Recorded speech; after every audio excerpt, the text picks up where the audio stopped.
পুরো জাতির সামনে শামসুজ্জামান দুদু এবং বিএনপির লুঙ্গি খুলে গিয়েছে, ল্যাংটা হয়ে গেছে। অতি চালাকির ফল এখন বিএনপি পাচ্ছে, অতি চালাকের বলাই দড়ি। শয়তানের উইকেট ফেলা দিছে। আব্দুল বাতেন সাহেব আপনাকে বুঝাইতাছিল, আপনি আবার ওই ৭১-এর মতো মুক্তিযোদ্ধা হয়ে হামলায় করলেন। আসলে কি ভাই আপনি মুক্তিযোদ্ধা ছিলেন? অন্য একটা দল করতেন, যে দলটা ৭১-এ পাকিস্তানকে সাপোর্ট করছে। জামাতের এমপি কর্নেল আব্দুল বাতেন যে এত পাওয়ারফুল কথা বলতে পারে, এই কথা আগে আমি জানতাম না। একটা টকশোর ভিতরে যেভাবে শামসুজ্জামান দুদুকে উলঙ্গ করে দিলেন যে তোরা ভারতের দালাল, ভারতের দালালি করস, যখন ওনাকে বলছে পাকিস্তানের ৭১-এর দালাল। ছেড়ে পালাতে বাধ্য হলো বিরুদ্ধে আসলে ঠিক কি ধরনের গেম প্ল্যান নিয়ে এগোচ্ছে, কিন্তু সেই আধিপত্যে এখন বড়সড় ফাটল ধরেছে। বিএনপির সাম্প্রতিককালে যেভাবে ৭১ কার্ড খেলছে, তারা মুক্তিযুদ্ধ কার্ড খেলছে, যেমনি শেখ হাসিনা খেলতেন, সেটির পরাকাষ্ঠা দেখতে পেলাম এই টকশোতে। ইদানিং ৭১-কে তিনি হাতিয়ার বানিয়েছেন। এই দুইজন সংসদ সদস্য, ওনাদেরকে দেখলেই মনটা ভরে যায়, যেমন সাহসী তেমনি সৎ। এরাই তো আমাদের আগামীর ভবিষ্যৎ। আপনারা কি বলেন? বিএনপি বোধহয় পতিত স্বৈরশাসকের পথেই হাঁটছে। প্রথমে তারা নিজেরাই হামলা করবে, এরপরে তারাই মামলা করবে, এরপরে বিরোধী দলের নেতাকর্মীকে গ্রেফতার করবে। আমতারেক ছাগলের বাচ্চা, সময় আসবে তুই কিন্তু আন্ডার প্যান্ট খুলে দিল্লি চলে যাবি। এই জমিনে তোর জায়গা হবে না। আমি হকার সাইকেল চ্যালেঞ্জ করলাম, আজকে চুপ থাকতে পারি না। বাংলাদেশের সুশীল বাবুদের বিবেকের মুখ কুকুরে প্রস্রাব করেছে। আমতারেকের বক্তব্য শোনা লাগে। আসসালামু আলাইকুম প্রিয় দর্শক শ্রোতা, আশা করি সবাই ভালো আছেন। নতুন একটি ভিডিওতে সবাইকে স্বাগতম। আপনারা ইতিমধ্যেই জানতে পেরেছেন যে বিএনপির এক বড় নেতা শামসুজ্জামান দুদু তার একটা মন্তব্য করে কেন্দ্র করে সোশ্যাল মিডিয়াতে তোলপাড় সৃষ্টি হয়ে গিয়েছে। ভিডিওর শুরুতেই আপনারা এই সংক্রান্তই বেশ কিছু ভিডিওর অংশ বিশেষ ইতিমধ্যেই দেখেছেন, এবং তার সাথে বিএনপি ক্ষমতায় আসার পর থেকেই দেশ জুড়ে যে হামলা এবং চাঁদাবাজি বেড়েই চলেছে তা নিয়েও ভিডিওর শুরুতেই বেশ কিছু ভিডিওর অংশ বিশেষ ইতিমধ্যেই দেখেছেন। মূলত আজকের এই ভিডিওটিতে সেই সকল ভিডিওর বিস্তারিত আলোচনা দেখতে পারবেন। ভিডিওর শুরুতেই যে সকল ভিডিও দেখেছেন তা থেকে হয়তো ইতিমধ্যেই আন্দাজ করতে পেরেছেন আজকের এই ভিডিওটি কতটুকু গুরুত্বপূর্ণ হতে চলেছে। অতএব চলুন কথা না বাড়িয়ে একটি লাইক দিয়ে সম্পূর্ণ ভিডিওটি দেখে আসি। বিএনপি নেতা, ছাত্রদলের সাবেক সভাপতি শামসুজ্জামান দুদু বিএনপি এবং ছাত্রদলের বিরাট একটা রহস্য নাটকীয়ভাবে ফাঁস হয়ে গেছে। পুরো জাতির সামনে শামসুজ্জামান দুদু এবং বিএনপির লুঙ্গি খুলে গিয়েছে, ল্যাংটা হয়ে গেছে। অতি চালাকির ফল এখন বিএনপি পাচ্ছে, অতি চালাকের বলাই দড়ি। দর্শক, আপনি শুনলে অবাক হবেন, এটা আপনাদের কাছে সম্পূর্ণ নতুন এবং আমাদের কাছেও আজকে যেটা আলোচনা করছি নতুন, কারণ এই বিষয়ে এই ইতিহাস আগে আমরা চর্চা করিনি। This is for the first time. দর্শক, শামসুজ্জামান দুদু জামাত ইসলামের একজন এমপি কর্নেল আব্দুল বাতেনের সাথে বেয়াদবি করেছে। একটা টক শোতে শামসুজ্জামান দুদু বিরাট মুক্তিযোদ্ধা সেজেছেন। প্রথম কথা হচ্ছে, শামসুজ্জামান দুদুর তো লজ্জা শরম থাকলে টক শোতে তেমন যাবেন না, কারণ শামসুজ্জামান দুদুর দাম তো বিএনপিতেই নেই। তার মতো এত বড় নেতা, তাকে বিএনপি নমিনেশন দিল না। তিনি কি এমন ভুল করেছেন যে তিনি নমিনেশন পাবেন না? বিএনপির চরম সুসময় শামসুজ্জামান দুদু না আছেন দলের গুরুত্বপূর্ণ পদে, না পেয়েছেন নমিনেশন, না পেয়েছেন টেকনোক্র্যাট কোটায় কিছু, অথচ শামসুজ্জামান দুদু নিশ্চিত এমপি এবং নিশ্চিত মন্ত্রী হওয়ার কথা। অতএব এই শামসুজ্জামান দুদু কিন্তু হতাশাগ্রস্ত হয়ে উদ্ভট আচরণ করছে। এটা একটা সাইকোলজিক্যাল ব্যাখ্যা। রবিউল আলম নাকি সড়ক পরিবহন মন্ত্রী, তিনি কত কিছু পেয়েছেন আর দুদু কিছু পাচ্ছে না, অথচ দুদু প্রবীণ নেতা। দুদু ভাই হতাশ। এই দুদু ভাই তিনি কর্নেল বাতেনের সাথে চরম অসভ্যতা করেছে। খুব সিম্পল, জামাত ইসলামী ইতিহাস ধারণ করে, মুক্তিযুদ্ধের চেতনা ধারণ করে, এটা তারা স্পষ্ট করে বলেছে। 1971 সালে মুক্তিযুদ্ধের বিরোধিতা করাটা সঠিক হয়নি, এটা তারা ক্লারিফাই করেছে। এখন রাজনীতি হচ্ছে জিয়াউর রহমান যেটা করেছেন, আমাদের সামনের দিকে এগিয়ে যেতে হবে, সবাই মিলেমিশে দেশটাকে গড়ে তুলতে হবে। এখন কিছু হলেই 71 সামনে আনা, 71 নিয়ে কাউকে খোটা দেয়া, 71 নিয়ে পস্তানো, এটা তো আওয়ামী স্বভাব। দেশকে সামনের দিকে এগিয়ে নিতে হলে তো আপনি, যেমন বিএনপির একটা যৌক্তিক সমালোচনা করলে আপনি যদি বলেন যে তুই রাজাকার, এটা কোনো কথা? এই কাজ বিএনপি করছে। কর্নেল বাতেন এগুলোর প্রতিবাদ জানিয়েছে। কর্নেল বাতেনরা পরিপূর্ণভাবে মুক্তিযুদ্ধের চেতনায় বিশ্বাসী, পরিপূর্ণভাবে মুক্তিযুদ্ধ ধারণ করেন। তিনি একজন কর্নেল, সেনাবাহিনীর একজন সদস্য হতে হলে মুক্তিযুদ্ধ, দেশপ্রেম তার মধ্যে যে কতটা তীব্র থাকতে হয় এবং সেনাবাহিনীর সদস্যদেরকে যে কতটা কঠিন ট্রেনিং দেওয়া হয়, এটা আপনারা সবাই জানেন। তাদের মধ্যে দেশপ্রেমের ঘাটতি থাকতে পারে না। কোনো খাত থাকলে কর্নেল পর্যন্ত হোক, ডাক্তার বা যে হোক, ধারে কাছেও যেতে পারে না, অনেক প্রক্রিয়ার মধ্য দিয়ে যেতে হয়। তো তার মতো একজন পরীক্ষিত দেশপ্রেমিক, একজন কর্নেল, অবসরপ্রাপ্ত সার্টিফাইড দেশপ্রেমিক, যার দেশপ্রেম নিয়ে কোনো ঘাটতি নেই, তাকে পাকিস্তানি রাজাকার, অমুক তমুক, হাবিজাবি বলে হেনস্থা করার চেষ্টা করেছেন শামসুজ্জামান দুদু। এমন ভাব যে শামসুজ্জামান দুদু মনে হয় বিরাট কোনো মুক্তিযোদ্ধা, অথবা শামসুজ্জামান দুদু মনে হয় মুক্তিযোদ্ধা কমান্ডার। কিন্তু বাস্তবে কিছু করতে গিয়ে সাপ বের হয়ে গেল। মানে যে আসলে মুক্তিযোদ্ধা না, যে স্বাধীনতা বিরোধী, যার 14 গোষ্ঠী রাজাকার, সে তার ওই দুর্বলতা ঢাকতে বেশি বেশি 71 ব্যবসা করে। আর প্রকৃত যে মুক্তিযোদ্ধা, সে এইসব বিষয় নিয়ে ফাও কথা বলে না। এই জন্য দেখবেন যে জিয়াউর রহমান ছিল মাঠের মুক্তিযোদ্ধা, জিয়াউর রহমান মুক্তিযুদ্ধ ব্যবসা করতো না। আর শেখ হাসিনা যে মুক্তিযোদ্ধা না, শেখ হাসিনা সবচেয়ে বেশি ব্যবসা করতো। যেমন ফজলুর রহমান মুক্তিযুদ্ধের সংজ্ঞা অনুযায়ী সে মুক্তিযোদ্ধাই না, কারণ সে মুজিব বাহিনীর ছিল এবং ট্রেনিং নেওয়ার পর কোনো সশস্ত্র যুদ্ধে তিনি অংশগ্রহণ করেননি, কোনো প্রমাণ নাই। অথচ সবচেয়ে বেশি মুক্তিযোদ্ধা মারানি ফজলুর রহমান।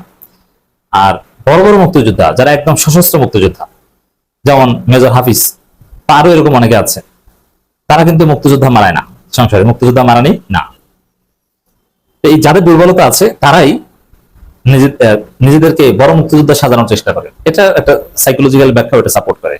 দেখবেন যে যাদের পরিচয় শিশু মুক্তিযোদ্ধা, অমুক তমুক, মানে যারা মুক্তিযোদ্ধা না তাদেরকে মুক্তিযোদ্ধা বানানোর জন্য বই, পুস্তক, গল্প কাহিনী, তাদের লেসপেন্সারদের প্রশংসা, এগুলো বেশি। শামসুজ্জামান দুদু তো ফেসে গেছেন।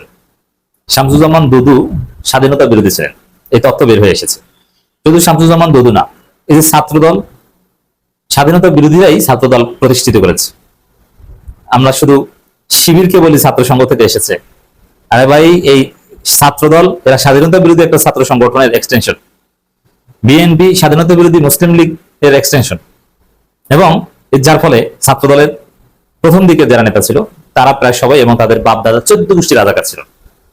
এবং বিএনপির প্রথম দিকের জেলা সভাপতি, মন্ত্রী, প্রধানমন্ত্রী সহ 80% রাজাকার ছিল। কারণ ওই স্বাধীনতা বিরোধী দলেরই দল পরে বিএনপি হয়ে গেছে। এই দায় বিএনপি কিভাবে মুছবে? এতদিন শুধু বিএনপির ক্ষেত্রে আমরা বলতাম যে বিএনপির 71 দায় আছে, কারণ মুসলিম লীগ বিএনপি হয়ে গেছে। ন্যাব ভাসানী এদের ভূমিকা রহস্যজনক, যেহেতু চীনপন্থী ছিল, চীন বাংলাদেশের স্বাধীনতা বিরুদ্ধে ছিল। এটা নিয়েও নানান কথাবার্তা আমরা বলেছি, দায় আছে। কিন্তু ছাত্রদলের যে দায় আছে এটা নিয়ে কিন্তু আলোচনা হয়। কারণ ছাত্রদল স্বাধীন বাংলাদেশে প্রতিষ্ঠিত ইয়াংদের সংগঠন না, তাদেরও স্বাধীনতা বিরোধিতার দায় আছে। তারাও 71 স্বাধীনতা বিরোধিতার এক্সটেনশন। শিবিরকে যদি আপনি ছাত্র সংঘের এক্সটেনশন বলে তাদেরকে ভিলিফাই করেন, ছাত্রদল শিবিরের চাইতেও বেশি ভিলিফাই হওয়ার যোগ্য। অথচ এই আলোচনার সামনে আনা হয়, এখন হবে, এগুলো সব আসবে। ইতিহাসের দায় বিএনপিকে নিতে হবে। ইতিহাস নিয়ে যত কষ্টাকষ্টি বিএনপি করবে, 71 তাদের গোমর এভাবে ফাঁস হয়ে যাবে। শামসুজ্জামান দুদুরা বড় বড় মুক্তিযোদ্ধা মারানি, অথচ দুদু রাজাকার, স্বাধীনতা বিরোধী। মজা না এখন? অথচ নিজেকে কি মুক্তিযোদ্ধা সাজান ভেবেছিল যে এটা কেউ জানবে না, কিন্তু সব বের হয়ে গেছে। দেখেন, জামাতের লোকজন এগুলো মুখস্থ করবেন। আমি 2টা লেখা আপনাদেরকে সংক্ষেপে শোনাই। খোমেনি এহসানকে সবাই চিনেন, তার লেখা, আমি তার রেফারেন্স দিচ্ছি এবং এটা আপনারা মিলিয়ে নিতে পারেন, it's true history. Shamsuzzaman Dudu Purba Pakistan communist party EPCPML এর ছাত্র সংগঠন জাতীয় ছাত্র দল করতেন। এই জাতীয় ছাত্র দল 1971 সালে মুক্তিযুদ্ধের বিরুদ্ধে ছিল এবং পাকিস্তানকে সমর্থন করে যুদ্ধ করেছিল। 71 পরে দুই পাকিস্তানকে একত্রিত করতে এই EPCPML পাকিস্তানের প্রেসিডেন্ট জুলফিকার আলী ভুট্টোর কাছে অস্ত্র পাঠাতে চিঠি দিয়েছেন। কত বড় স্বাধীনতা বিরোধী এই দুদু, বুঝতে পারছেন? শামসুজ্জামান দুদু জাতীয়তাবাদী ছাত্রদলে আসেন 1969 সালে সংগঠনের প্রতিষ্ঠার পরে। তিনি 71 মুক্তিযুদ্ধ করেননি এবং বরং জাতীয় ছাত্রদলের পক্ষে পাকিস্তানের পক্ষে ছিলেন এবং ছাত্রদলে আসেন যুদ্ধের 8 বছর পর। পরিহাস হলো জাতীয় ছাত্রদল বামপন্থী সংগঠন হয় এবং জাতীয়তাবাদী ছাত্রদল বাংলাদেশ জাতীয়তাবাদী হয়। দুদু টকশোতে এসে মুক্তিযুদ্ধ বন্ধু হয়ে গেলেন। বাংলাদেশ এসব ভণ্ডামি। দেখুন, বিএনপি ও জামাত জোটের সময়কে দুদুকে এভাবে বলতে দেখা যায়নি, কিন্তু তিনি এখন নির্বাচনের রাজনীতিতে ব্যর্থ হয়ে সস্তা রাজনীতি করতে মুক্তিযুদ্ধকে আটকালেন। এক্ষেত্রে চাতুর্য দেখিয়ে চিৎকার করেন ও গালি দিলেন। এর মাধ্যমে তরুণ প্রজন্মের অনেকেই বিভ্রান্ত করলেন। তরুণরা মনে করতে পারেন যে দুদু হয়তো বিশাল মুক্তিযোদ্ধা ছিল, কিন্তু তার পক্ষে পাকিস্তান অখণ্ডতার পক্ষে থাকাই ছিল স্বাভাবিক। বুঝতে পারছেন দুদুর দুর্বলতাটা কি? মোহাম্মদ বিলাল হোসেন একজন ইতিহাসের প্রফেসর, তিনি যেটা লিখেছেন, জাতীয় ছাত্রদল থেকে জাতীয়তাবাদী ছাত্রদল কারা মুক্তিযোদ্ধা। ন্যাব ভাসানীর ছাত্র সংগঠনের নাম ছিল জাতীয় ছাত্রদল। 1969 সালের 1 জানুয়ারি শহীদ প্রেসিডেন্ট জিয়াউর রহমান জাতীয়তাবাদী ছাত্রদল প্রতিষ্ঠার ক্ষেত্রে 3টি ছাত্র সংগঠনকে এক করেছেন: বিপ্লবী ছাত্র ইউনিয়ন, জাগো ছাত্রদল ও জাতীয় ছাত্রদল। জাতীয়তাবাদী ছাত্রদলের প্রথম সভাপতি এনামুল করিম শহীদ মাওলানা ভাসানীর জাতীয় ছাত্র নেতা ছিলেন। বুঝতে পারছেন? তাহলে এই ছাত্রদল বিএনপি এটা হঠাৎ করে জাস্ট অর্গানিক ভাবে তৈরিকৃত কিছু না। এটা পূর্বে পাকিস্তান আমলে ছিল, পাকিস্তানের অখণ্ডতার পক্ষে ছিল এমন দলগুলোর এক্সটেনশন, এমন দলগুলো জাস্ট নতুন ফরম্যাটে এসেছে। হঠাৎ করে রাতারাতি কিংস পার্টি হিসেবেও এত বড় দল হয়ে ওঠা যায় না, জাস্ট আগের দলগুলো নতুন ফর্মে এসেছে। তবে এইটা জামাতকে অনেকে এটা বলেছিল যে আপনারা নাম পরিবর্তন করে নতুন রূপে আসেন, কিন্তু বিএনপি না স্বাধীনতার বিরোধিতা করে নাম পরিবর্তন করে নতুন রূপে এসেছে। তা নাম পরিবর্তন করে নতুন ভাবে আসলে যে ফায়দা পাওয়া যায় এটা বিএনপিতে হয়েছে। জামাতে এটা নিয়ে তীব্র আলোচনা ছিল যে আপনারা নাম পরিবর্তন করে বিএনপির মতো নতুন রূপে হাজির হন। বিএনপিও রাজাকার, আপনারাও রাজাকার বা স্বাধীনতা বিরোধী। তো বিএনপিকে ওইভাবে কেউ রাজাকার বলে না, তা আপনাদেরকে কেউ বলতো না, এরকম আলাপ অনেকেই তুলেছে। 1970 সালে ন্যাপভাসানীর দল ধানের শীষ প্রতীকে নির্বাচন করে, পরবর্তীতে এটি বিএনপির প্রতীক হয়। 1960-এর দশকে প্রতিষ্ঠা পর জাতীয় ছাত্রদল মুক্তিযুদ্ধের পক্ষে ভূমিকা রেখে যেমন দলিল পাওয়া করেন। 1969 সালে জানুয়ারিতে গড়ে ওঠা ছাত্র সংগ্রাম কমিটি তো জাতীয় ছাত্রদলের ভূমিকা রাখার কোনো নজির নাই। এখন যদি কেউ জাতীয় ছাত্রদল নেতা থেকে পরবর্তী জাতীয়তাবাদী ছাত্রদল নেতা হয় সুবাদে মুক্তিযোদ্ধা দাবি করেন, তাহলে তো বলার কিছু থাকে না। এর মানে শামসুজ্জামান দুদু মুক্তিযোদ্ধা নয়, তিনি স্বাধীনতা বিরোধী ছিলেন, এটাই স্পষ্ট, এটাই ইতিহাসে ধ্রুব। এই ভিডিও ক্লিপে আমরা যা দেখতে পেলাম সেটি বিএনপির সাম্প্রতিককালে যেভাবে 71 কার্ড খেলছে, তারা মুক্তিযুদ্ধ কার্ড খেলছে, যেমনি শেখ হাসিনা খেলতেন, সেটির পরাকাষ্ঠা দেখতে পেলাম এই টক শোতে। এটি গতকালকেরই টক শো আর টিভিতে জামাত ইসলামের সংসদ সদস্য ঢাকার 16 আসনের কর্নেল অবসরপ্রাপ্ত আব্দুল মালিকের সঙ্গে ভয়াবহ রকমের মারমুখী বাগবিতণ্ডায় জড়িয়ে পড়েন বিএনপি সংসদ সদস্য এবং ভাইস চেয়ারম্যানদের একজন শামসুজ্জামান দুদু। তো ইতিমধ্যে দুদু ভাইকে নিয়ে একাধিকবার এপিসোড বানিয়েছি। আর দুদু ভাই অন্তর্বর্তীকালীন সরকারের সময় ডক্টর ইউনূসের আলোচনায় এসেছিলেন, বিস্ফোরক মন্তব্য বারবার করছিলেন এবং সেই কারণে আলোচনা এসেছিলেন। শামসুজ্জামান দুদু এবং বরকতুল্লাহ বুলু এই দুজনই বিস্ফোরক মন্তব্য করে, আরও অনেকেই করেছেন, তাদের দুইজন প্রণিধানযোগ্য, উল্লেখযোগ্য একেবারে। তো দুদু ভাই বেশি খ্যাতি অর্জন করেছেন মূত্র এবং থুতু বিশেষজ্ঞ হিসেবে, তাই অনেকে মনে করছেন যে দুদু ভাই একজন ইউরোলজিস্ট, কারণ মূত্র ত্যাগ করে এনসিপির তরুণ নেতাকর্মীদের বা রাজনৈতিক প্রতিপক্ষকে বঙ্গোপসাগরে ভাসিয়ে দেন তিনি, বা ভাসিয়ে দেবার যোগ্যতা রাখেন। আর সব নেতাকর্মীদের নিয়ে একসঙ্গে থুতু ফেলেন, থুতুতে সবাইকে সাঁতার কাটতে বাধ্য করেন। এই সেই দুদু ভাই, শামসুজ্জামান দুদু। তো সেই অন্তর্বর্তীকালীন সময় থেকেই ব্যাপকভাবে আলোচনায় আছেন, বিতর্ক তৈরি করেছেন এবং তার দল এক পর্যায়ে বাধ্য হয়ে, যেগুলো আমি আগের এপিসোডে বলেছি, আমি দুঃখিত প্রিয় দর্শক শ্রোতা, আমার বক্তব্যের পুনরাবৃত্তি হবে এই এপিসোডে, সেই জন্য দুঃখ প্রকাশ করছি, না করে কোনো উপায় নেই। তো তার দল তাকে সতর্ক করে, শামসুজ্জামান দুদু এবং বরকতুল্লাহ বুলু দুজনকে লিখিতভাবে সতর্ক করা হয় এবং বলা হয় যে তারা দলের আদর্শ উদ্দেশ্য পরিপন্থী বক্তব্য দিচ্ছেন এবং জনপরিসরে তথা জনসমাবেশে যাতে এই জাতীয় বিতর্কিত বক্তব্য তারা না দেন। দল সচকিত হয় এবং সাবধানী হয়ে ওঠে, কারণ পরিস্থিতি একেবারে উত্তেজনাকর হয়ে উঠেছিল। তো সেই দুদু ভাই বারবারই আলোচনায় আসছেন। ইদানিং 71কে তিনি হাতিয়ার বানিয়েছেন। রাজনৈতিক প্রতিপক্ষকে মোকাবেলা করবার জুৎসই আর কোনো কিছু না পেয়ে 71কে তারা হাতিয়ার করছেন। শুধু দুদু ভাই না, সংসদে প্রধানমন্ত্রী থেকে শুরু করে অন্য সবাই, সালাউদ্দিন আহমেদ, কে না, নব্য জাতীয়তাবাদীরা যেমন পার্থ, প্রত্যেকেই 71 কার্ড খেলছেন এখন জামায়াতের বিরুদ্ধে। তো জামায়াত মুখ খুললেই বলা হচ্ছে 71, বলা হচ্ছে রাজাকার, বলা হচ্ছে মুক্তিযোদ্ধা বিরোধী, এইসব বলে তাদের দমাবার চেষ্টা করা হচ্ছে, যেটি গণতান্ত্রিক রাজনৈতিক সংস্কৃতিতে একটি ম্যাল প্র্যাকটিস। রাজনৈতিক প্রতিপক্ষকে মোকাবেলা করতে হবে রাজনীতি দিয়ে, এবং সেটি হতে হবে বুদ্ধিদীপ্ত রাজনীতি। সেই ভাঙা রেকর্ড 71-এর বাজারে যে লাভ হবে না, সেটা বিএনপি বুঝতে পারছে না, অন্য সব মানুষ বুঝতে পারলেও। তো আমরা অবাক হচ্ছি যে বিএনপি এমনকি এনসিপি নেতারাও মুখ খুললে তাদেরকে 71-এর দিকে ঠেলে নেওয়া হচ্ছে। 24শে জুলাই অভ্যুত্থানকে 71-এর বিপরীতে দাঁড় করানো হচ্ছে। বারবারই বাড়িয়ে বলা হচ্ছে এই দুটো এক না, এই দুটোকে কখনো একসঙ্গে রাখা যাবে না। যেখানে এনসিপির আহ্বায়ক নাহিদ ইসলাম সংসদে দাঁড়িয়ে চমৎকারভাবে বলেছেন যে 71-এর জায়গা আলাদা, আমরা 71-কে সম্মান করি, 71-এর পরিসমাপ্তি ঘটেছে, পরিপূর্ণতা পেয়েছে 24-এ। নাহিদ ইসলাম তার অবস্থান পরিষ্কার করেছেন। বিভিন্ন সময় তারা বিভিন্ন বক্তৃতায় তারা বলেছেন যে তারা 24 এবং 71-কে পাশাপাশি দাঁড় করাচ্ছেন না, দাঁড় করাতে চাচ্ছেন না। আর এখন যারা নতুন প্রজন্ম, তারা 71 দেখেনি। আমি নতুন প্রজন্মের লোক নই, আমিও 71 দেখিনি, অর্থাৎ 71-এ আমি খুবই ছোট। এখন যারা মুক্তিযুদ্ধ ব্যাপারী হয়ে উঠেছেন, মুক্তিযুদ্ধের চেতনার ব্যবসা নতুনভাবে শুরু করেছেন, স্বরাষ্ট্রমন্ত্রী সালাউদ্দিন আহমেদ থেকে শুরু করে বাকি সবাই, মির্জা ফখরুল ইসলাম আলমগীর মহাসচিব বিএনপির, অবাক করা কাণ্ড, মুক্তিযুদ্ধের চেতনার ব্যবসা তারা আবার শুরু করেছেন। হাসিনা রিটায়ার করেছে, তারা আবার শুরু করেছেন। তো সালাউদ্দিন আহমেদ মুক্তিযোদ্ধা ছিলেন না, মুক্তিযুদ্ধ দেখেননি, পার্থর তো জন্মই হয়নি তখন, এরকম ব্যাপার আছে। বাট তারা বিশাল মুক্তিযোদ্ধা হয়ে উঠেছেন এক একজন। তো তখনই সন্দেহ হয়, মুক্তিযুদ্ধ বিষয়ে এত কথা যখন তারা বলছেন আগ বাড়িয়ে, তারা আদৌ মুক্তিযুদ্ধে বিশ্বাস করতেন কিনা বা করেন কিনা, এই সন্দেহটি কিন্তু আমাদের করতে হয়। কারণ তারা আমাদের মনে করিয়ে দিচ্ছে ঠাকুর ঘরে কেড়ে আমি কলা খাই না, সেই প্রবচন আমাদের মনে করিয়ে দিচ্ছে, গ্রাম বাংলার প্রবচন। তো এই কাজটি তারা ইদানিং করছেন, খুব বেশি করছেন। সবচেয়ে বিরক্তিকর বিষয় হলো এটি, তারা কি করে ভুলে গেলেন যে হাসিনা জয় বাংলা হয়েছে শুধু মুক্তিযুদ্ধকে অতি ব্যবহার করবার কারণে। মুক্তিযুদ্ধ এবং মুক্তিযুদ্ধের চেতনা, এই তিনটি মহান টার্মকে অতি ব্যবহার এবং অপব্যবহার করবার কারণে বাঙালি জাতির একটি গৌরবময় অধ্যায় মুক্তিযুদ্ধ, সবচেয়ে গৌরবজনক অধ্যায়।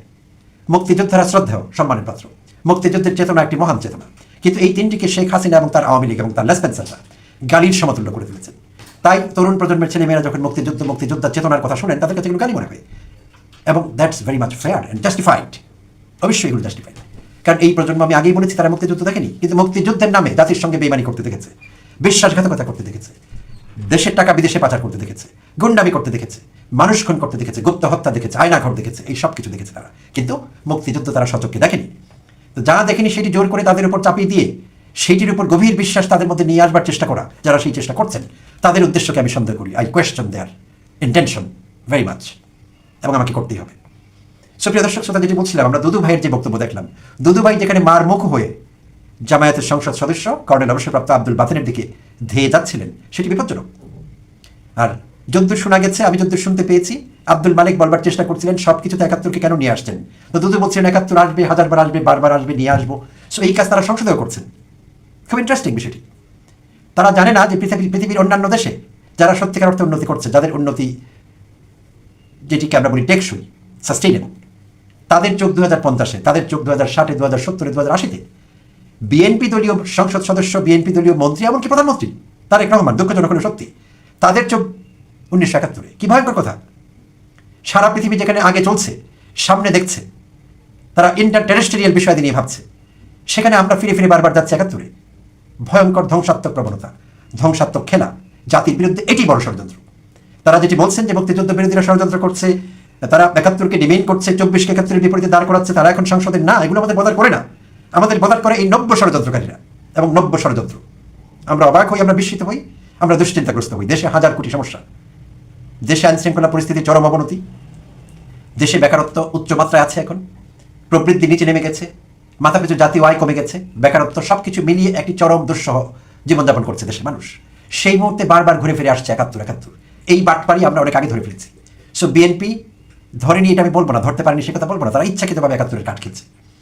তাদের একটু মনে করিয়ে দিতে চাই, শহীদ রাষ্ট্রপতি জিয়াউর রহমান, যার আমি নিজেও একজন বড় অ্যাডমায়ারার, শহীদ রাষ্ট্রপতি জিয়াউর রহমান 1978-এ রাজাকার শাহ আজিজকে বানালেন মন্ত্রী, ৭৯-তে তাকে বানালেন প্রধানমন্ত্রী।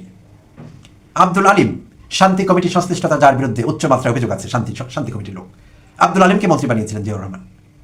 বেগম খালেদা জিয়া, জামায়াতের 2 বড় নেতা, শীর্ষ নেতা এবং আল বদর বাহিনীর প্রধান মতিউর রহমান নিজামী এবং আলী আহসান মোহাম্মদ মুজাহিদ, এই 2 নেতাকে শুধু জোটেই নেননি, মন্ত্রী বানিয়েছেন জোট সরকারে, 2001 থেকে 6 সরকারে, এবং সালাউদ্দিন কাদের চৌধুরীকেও বিশেষ মর্যাদা দিয়েছে বিএনপি।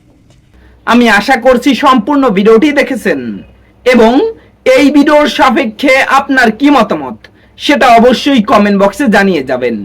ভিডিওটি ভালো লেগে থাকলে শেয়ার করতে ভুলবেন না। আমাদের এই চ্যানেলে নতুন হয়ে থাকলে চ্যানেলটি সাবস্ক্রাইব করে চ্যানেলের পাশে থাকবেন, আর যারা ইতিমধ্যেই চ্যানেলটি সাবস্ক্রাইব করেছেন তাদেরকে অসংখ্য ধন্যবাদ। দেখা হবে নতুন কোনো ভিডিও নিয়ে, ততক্ষণ সবাই সুস্থ থাকবেন। আল্লাহ হাফেজ।